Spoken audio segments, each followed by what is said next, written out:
hahiye koko none hadashya banyaruri banyagakeye no ku ntebe zabo barange iburashop nk'aba bandi barangura injizi iminsi mikuru yegereje barabihora iburashop abafite ibikoresho bikurikira jinsi kora hayiwesite tetema kenyaga ingofero ibikapu byiza bigezweho n'amasafuriya meza cyane indobo amabase imikandara inkweto nziza z'ubwoko bwose bigezweho isa nziza n'amasengeri byose birabaye cyane ndetse n'umuciko n'amapromosiyo yabashyiriyeho yabashyize igorora pe iburashop uwambariyeyo ntasubizwa inyuma iburashop watubereye igisubizo cy'imyambaro uramuka wambaye nabi bakaguseka ntuzanenga niba gupfunyikira ubusure ntuzanenga iburashop arahakubereye wamutse nk'inyoni gusa baba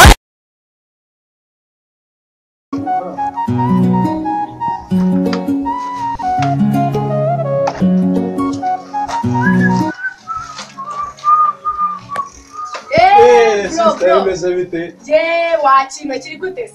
Ibi ntari umusaza. Sha wakino sha kuri bidi yanje ndikoza amasaka. Byongo bikomerera. Shamani kuri bidi yanje reba ivyombo babinkasi wacyana.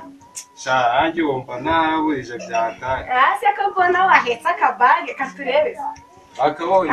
Ni nakasheri wanje we nako kagofero nayo babikuye. Sha mwino mitsi ufite na shero meze neza. Wacyana we sha ni boga risari wonye. Ariko mwana uzishunga abahungu bo muri iki gihe. Ceceka ungusuzaniye agati. Bitazakubanira bo wa mwana.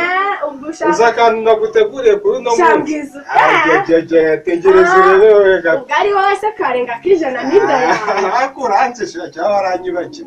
Ufite inda mbi n'ubundi ndakuzi impereza. Reka ngwereke. Nyereka.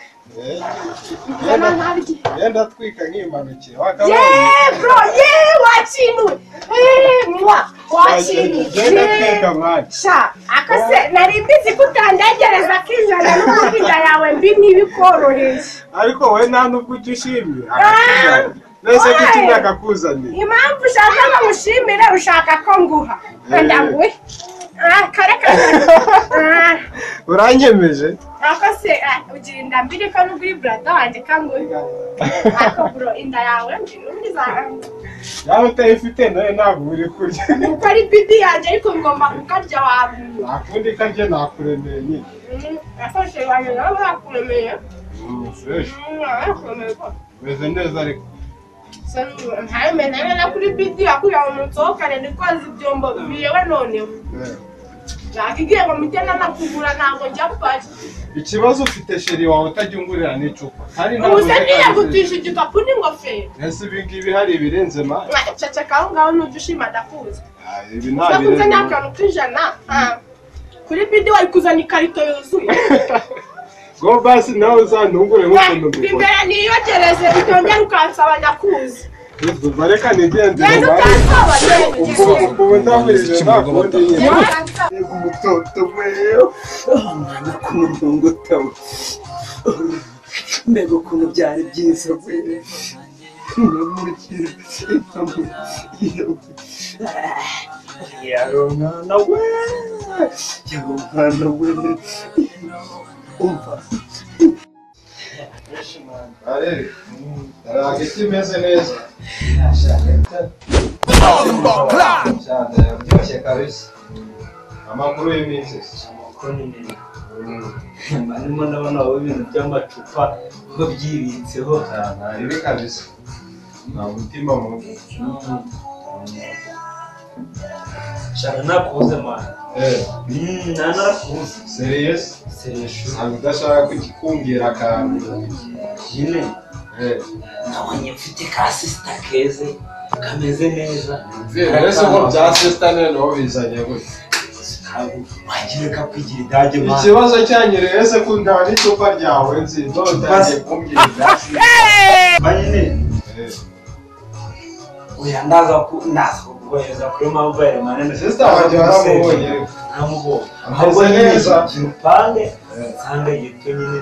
Abantu baca musasu tuzi uko tubayeho hano geto nyine irindi rungu. Ikibazo cy'abasore b'iki gihe nakizi nanone reka nanjye ndi umusore uragira ngo aze sister wanjye aracyari isi ry'umugore ryapfura ubwo se urumva mani njyewe nk'umukristo nuko ndeba gutya reka da umusore uba muri geto mani gira ukore dawa mani kora dawa geto konzi icyo zikora kora dawa mani nzajya nunakwatsa ku tuntu tw'udusitire byatari ubonye ko mfite n'akuma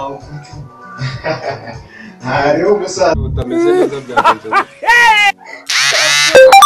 uzi ibintu cyankoreye ntumbwire ko wa mutipe yaguteye ntabwo mbizi nanjye ntabwo numvaga ko yabinkorera reka nze mitenye telefone gusa ibyo birakureba papa na mama ntibabimenye basi ntuze kubivuga je ntabwo nakuraburiza ntabwo ndabivuga ariko niba zaramuka babimenye bazagubitana nanjye kiriya gihungu ngiye kugishaka ndahita nkica nta kundi kuntu twabigenza sibyo mfasha hano ya Julia Mukiritasi ndamuvuna wantereye sister ndamuvuna ninda ndahita mushwanyaguza eba nuko kiteye no gufata telefone